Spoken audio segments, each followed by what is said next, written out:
Përshëndetje të dashur dëgjues, takohemi përsëri në emisionin e sotëm, ku do të flasim për temën si ta gjej Zotin kur jam i hutuar, i lodhur pa shpresë. Sot po flasim për diçka që nuk është as e bukur, por është e vërtetë. Janë ato faza të jetës kur njeriu zgjohet të mëngjes dhe nuk ka më qartësi, nuk di çfarë po bën, pse e bën, as ku po shkon. Dhe në gjithë këtë rrëmuj, edhe Zoti duket i largët, jo se nuk e beson, por sepse je i lodhur nga gjithçka. Edhe ndoshta ndihesh fajtor që je kështu. Mendon, ndoshta unë jam problemi? Ka momente në jetë kur ndihesh i hutuar, i lodhur shpirtërisht dhe pa shpresë. Momente kur pyetjet janë të shumta se përgjigjet, dhe zemra duket e rënduar nga bara e përditshmërisë. Pikërisht, në këtë çast e lind një pyetje thellë. Si ta gjej Zotin kur ndihemi humbur? A është ai larg apo më afër se sa mendojmë? Sot do të flasim për kërkimin e Zotit në kohët më të vështira të jetës, aty ku dhimbja, lodhja dhe dyshimi takohen me shpresën, besimin dhe paqen e brendshme. Dua të them që në fillim diçka shumë të rëndësishme. Këto gjendje nuk të bëjnë më pak besimtar. Përkundrazi, shpesh janë pjesë e rrugës shpirtërore. Në kishën ortodokse nuk kemi idenë e një besimi gjithmonë të fortë, gjithmonë të ndritshëm.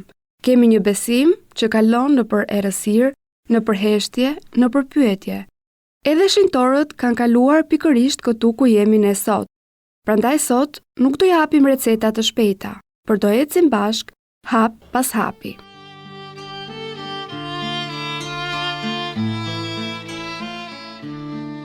Hutimi, kur mendja është errësirë. Hutimi është një nga gjendjet më të vështira, sepse nuk është dhimbje e qartë, është një mjegull. Nuk di çfarë të ndryshosh, nuk di nga të fillosh. Dhe në këtë mjegull, njeriu shpesh mendon se Zoti është larguar. Por Shën Porfiri thoshte se Zoti nuk largohet kurrë, jemi ne që humbasim ndjesinë e tij. Hutimi shpesh vjen kur përpiqemi ta kontrollojmë gjithçka, jetën, të ardhmen, veten, dhe kur nuk ja dalim, rrëzohemi shpirtërisht.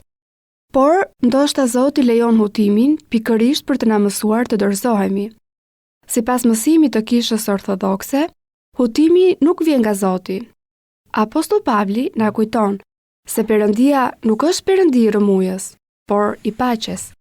Hutimi lind kur mendja dhe zemra e njeriu largohen nga paqja e brendshme. Kur njeriu lodhet shpirtërisht, mbështetet vetëm në forcat e veta dhe humbet lidhjen e gjallë me Zotin. Etrit e shenjtë e shohin hutimin si një gjendje ku mendimet shpërndahen, ku njeriu pushtohet nga ankthi, frika dhe pasiguria. Në këtë gjendje, armiku shpirtëror përpiqet të erësojë shpresën dhe besimin, por kisha na mëson se hutimi nuk është fundi. Ai është një thirrje për kthim, përheshtje, lutje dhe për ulësi. Shërimi i hutimit vjen përmes lutjes së sinqertë, pendimit, pjesëmarrjes në jetën e kishës dhe kërkimit të udhëzimit shpirtëror.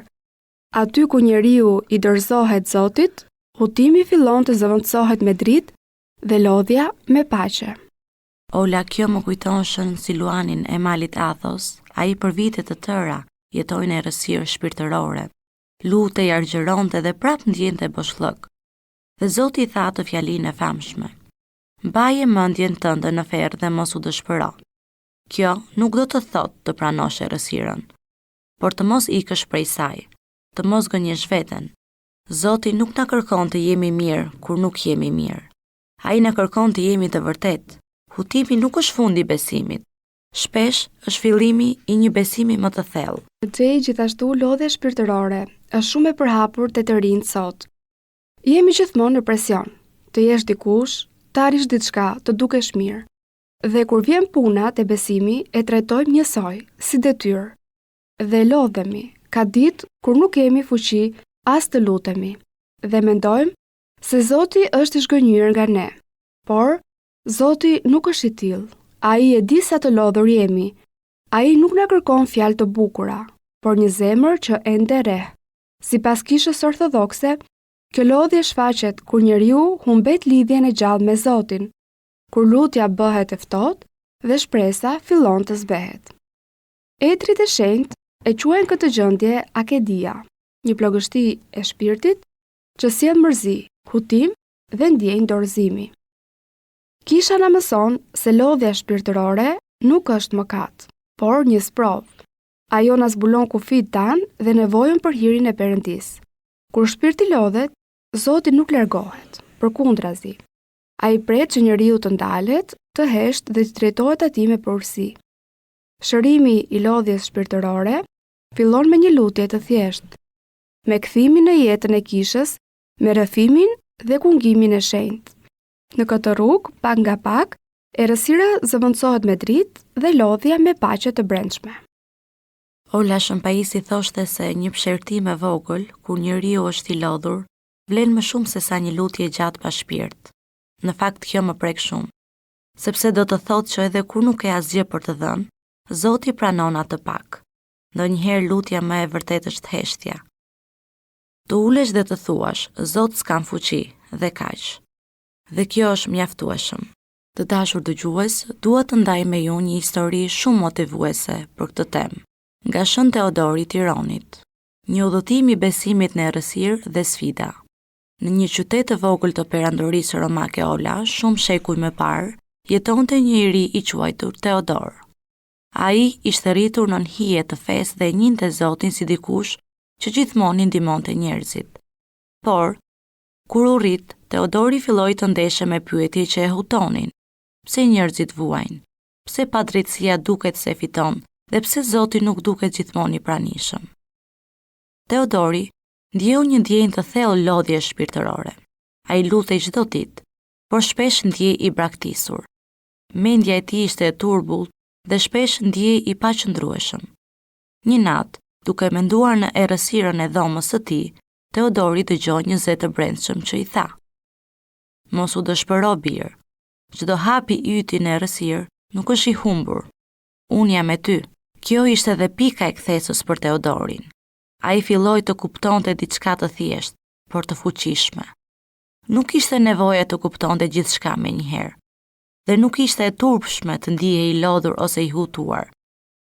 Zoti nuk po e gjykonte për ndjenjat e tij, por po e mësonte të qëndronte i sinqert përballë tyre dhe të shpenzonte kohë në heshtje dhe lutje të thjeshta. Ai ndjeu se çdo pëshertim, çdo fjalë e thjeshtë, një Zot s'di çfarë të bëj, kishte më shumë vlerë se sa një lutje e gjatë që vinte nga zemër e ftohtë. Me kalimin e viteve, Teodori filloi të shikonte se pikërisht ato momentet e errësirës dhe lodhjes ishin ato që e afruan më shumë me Zotin. Ai mësoi se besimi nuk është një ndjenjë e përhershme e lumturisë, por besnikëri në mes të sfidave. Kur Teodori u rrit dhe u bë prift, ai shpesh fliste për këtë me të rinjt. Nuk ka rrugë të drejta gjithmonë. Nuk ka besim që nuk kalon nëpër errësirë, por Zoti nuk largohet. Ai nuk mat suksesin me sa shpejt kupton gjithçka, por me durimin tënd për të qëndruar. Kur ndihesh i hutuar, i lodhur ose pa shpresë, mos u largoni nga lutja. Vetëm qëndro atje, ai është me ty. Pra, mesazhi Shën Teodorit është i qartë për të rinjt. Nuk duhet të krahasohemi me të tjerët. Nuk duhet të ndiheni të dobët sepse nuk keni përgjigje. Çdo hap, çdo moment i sinqert me Zotin është një hap i madh shpirtëror. Ndërsa Zoti nuk na gjen kur jemi perfekt. Ai gjithmonë është aty kur jemi të thyer. Dhe aty fillon transformimi i vërtet. Ky tregim nuk është thjesht për Teodorin, por për secilin prej nesh. Sa shpesh ndjejmë se Zoti është larg sepse nuk kemi përgjigje. Sa herë ndjehemi të lodhur dhe fajtor, sepse lutja jon nuk është perfekte. Historia e Teodorit na kujton diçka shumë të thjeshtë por të fuqishme. Zoti nuk largohet kur jemi të hutuar. Një tjetër pikë e rëndësishme që dua të ndalem dhe që i prek të rinj sot është gjendja pa shpresë. Dhe gjendja pa shpresë është gjendja më e rrezikshme, sepse aty njeriu fillon të besojë gënjeshtrën se nuk ka më kthim pas, se ka shkuar shumë larg. Por historia e kishës është plot me njerëz që ishin shumë larg. Shën Maria e Egjiptit është një shembull i fortë. Një jetë e shkatëruar, por një pendes e sinqert e ktheu në shenjtore. Kjo do të thotë se Zoti nuk numëron vitet e humbura, por momentin kur zemra kthehet. Në mësimin e kishës ortodokse, Shpresa nuk është thjesht një dëshirë optimiste për të ardhmen, por është besimi i gjallë në mëshirën dhe dashurinë e Perëndisë. Edhe atëherë kur njeriu bie, humbet ose largohet prej tij. Një nga shembujt më të fuqishëm të kësaj shprese është Shën Maria Egjiptiane. Jeta e saj filloi në mëkat dhe largim nga Perëndia. Ajo vetë rrëfen se për shumë vite jetoi pa pendes, pa turp dhe pa qëllim shpirtëror. Por gjithçka ndryshoi në momentin kur përpara kishës së varrit të shenjtë në Jerusalem, ajo kuptoi se diçka e padukshme po e ndalonte të hynte.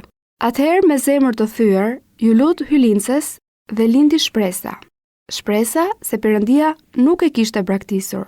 Kjo shpresë e çoi Shën Marin në pendes të thellë, në shkret të tir, ku për dekada luftoi me dobësitë e saj dhe u shndërrua nga një grua e rënë në një shenjtore të ndriçuar nga hiri i Perëndisë. Kisha na mëson se askush nuk është aq larg sa të mos kthehet, dhe askush nuk është aq i humbur sa të mos shpëtohet.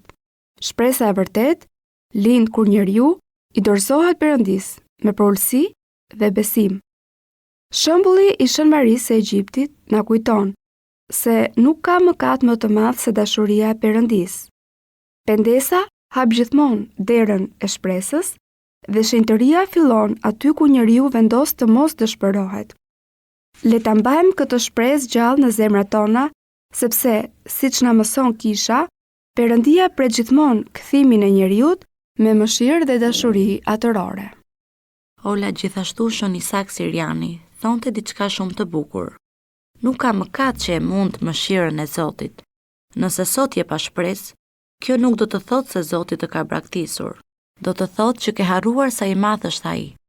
Shpresa nuk lind nga forca jon, por nga besnikëria e tij.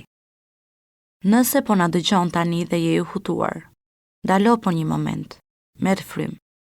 Zoti nuk po të kërkon përgjigje. Ai është me ty në pyetjet e tua. Nëse je i lodhur, mos u ndje fajtor. Edhe Krishti u lodh. Edhe ai ra në kryq. Edhe nëse je pa shpresë, dije që shpresa jote nuk je ti, është ai.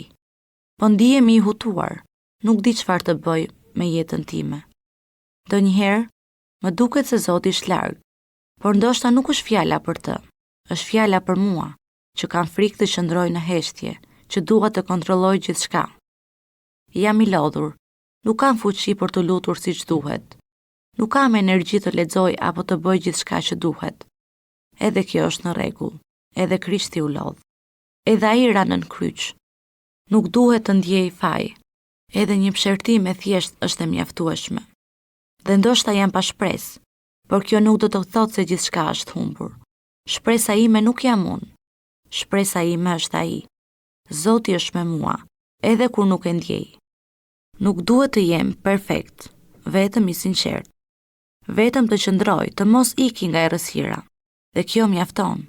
Ai është aty, ai është besnik. Dhe unë mund të vazhdoj hap pas hapi, sepse nuk jam vetëm. Zoti nuk na gjen kur jemi perfekt. Na gjen kur jemi të thyer, kur ndalojmë së ikuri, kur guxojmë të qëndrojmë dhe ndoshta sot nuk e ndjen Zotin.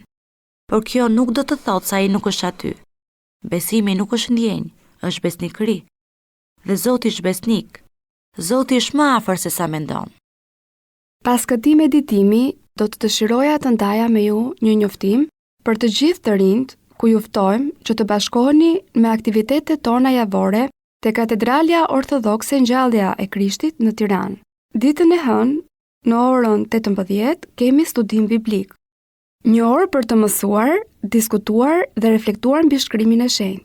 Një hap drejt thellimit të besimit. Ditën e njëjtë, në orën 18, kemi të ftuar special që flasin për përvoja personale dhe çështje shpirtërore. Inspirime, këshilla dhe motivim për rrugëtimin tuaj shpirtëror. Dhe ditën e diel, ashtu siç është bërë tradit, pas liturgjisë hynore, takohemi në sallën e kishës për biseda dhe aktivitete që ndërtojnë lidhje shpirtërore dhe miqësi të reja. Të gjithë të rinj jeni të mirëpritur. Mos e humbisni mundësinë për të rritur besimin dhe për të njohur miq të rinj. Faleminderit që ishit edhe sot me ne. Mirupafshim. shpëtim, atje ka paqen dhe qetësi, dhe shpresë të